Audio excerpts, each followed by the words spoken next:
बड'लेण्ड बुब्लि news पर्टेलनि सायाव सालबारि police थानायाव एजाहार गथायदों बिपिएमनि मावथि सोद्रोमाफोरा।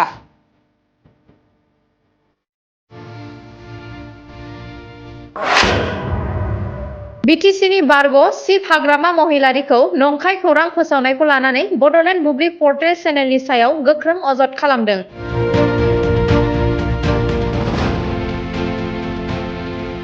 बड'लेण्ड बुब्लिखौथ' जोङो जोंनि सालबारि जिल्लानि बेन्दोङाव बिथांमोनखौ जोङो बयकट खालामदों।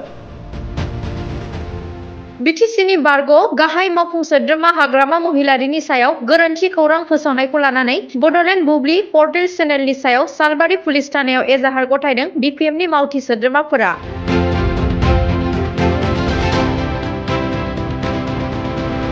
जोङो सालबारि जिल्ला लाइमोन बिपिएफ, सालबारि ब्लक लाइमोन बिपिएफ आरो मथंगुरि ब्लक लाइमोन बिपिएफ जों जथाय लोगो नांनानै प्रेस मिट लानायनि गुबै जाहोनानो जाहैबाय थांनाय 8 मे 2025 इं मायथाइखालि मोनाबिलि समाव बड'लेण्ड बुब्लि मुंनि मोनसे निउज पर्टेलाव जोंनि आगुनि बिटिसिनि बारग'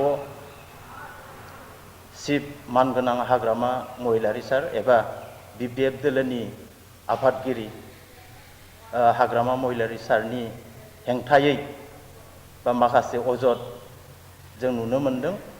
गुबैयै बिथांमोना लिरदों दि हाग्रामानि उदैयाव अन्थाइ 17 बोसोर बर' रायजो राजाखौ थगायना सोबख'ना जानायनि फाब आरो स' दाय गैयै सुबुंफोरखौ जिउ फोजोबनायनि फाब। बिथांमोना बे आरजाथावै बा गनायथावै कन्टेन्ट एबा पस्ट बिथांमोना बड'लेण्ड बुब्लियाव एंगारदों। बिथांमोननि बे पस्टनि हेंथायै जोङो बड'लेण्ड बुब्लिखौ सालबारि जिल्ला बिपिएफ इउथ बिपिएफनि जानानै कन्डेम खालामदों। जाहाथे इयुनाव बिथांमोना बेफोरबायदि आरजाथावै बा गनायथावै बाथ्राफोरखौ बिथांमोननि बड'लेण्ड बुब्लिनि निउज पर्टेलनि गेजेरजों जाहाथे फोस्रावा, बेखौ जोङो जिल्ला इउथ बिपिएफ सालबारिनि जानानै कन्डेम खालामदों आरो सोंखारिदों। नै एसे आगोलावसो सालबारि पुलिस स्टेसनाव बड'लेण्ड बुब्लिनि एगेन्स्टआव जोङो एफआइआर होनानै फैखांबाय। दा एफआइआरआ अलरेडि साबमिट जाबाय। बिथांमोना जोंखौ आसा होदों थाबैनो केसखौ रेजिस्टार खालामगोन आरो जोङो प्रखाखननिसिम बेखौनो खावलायनाय जाहाथे गोख्रोङै अर्थात थाबैनो आयेननि राहा लायो, बेखौ जोंनिफ्राय असि बिथांनिसिम खावलायनाय थाबाय।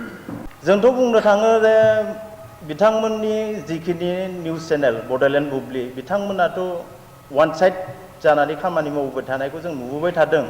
थिग बेबायदिनो थांनाय 8 मे खालारावबो जोंनि बिपिएफ दोलोनि आफादगिरि मानगोनां हाग्रामा महिलारि सारखौ थिग बे रोखोमै आरजाथावै खोथा बा गनायथावै खोथा बुंनानै बिथांमोना जिखिनि पस्ट होदों बा कन्टेन्ट होदों, बिनि सायाव जों नायनानै नुना मोनोदि बिथांमोना थाबैनो बेबायदिनो फोसावबोबाय थानायखौ जों नुनो मोनदों आरोखि।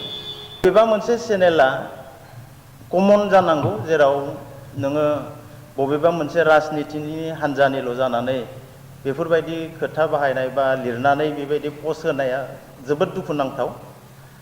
इयुनाव जाहाथे बिथांमोना कमन नोजोरजों रादाबफोरखौ फोसावो, बेखौनो जोङो जोंनिफ्राय खावलायनाय थाबाय आरो बेफोरबायदि लिरनायनिफ्राय गोजानाव थानांगौ आरो इयुनावबो बेफोरबायदि नुबावोबाथाय जोङो गोख्रों आरो राहा लाबावगोन। आरो बड'लेण्ड बुब्लिखौथ' जोङो जोंनि सालबारि जिल्लानि बेन्दोङाव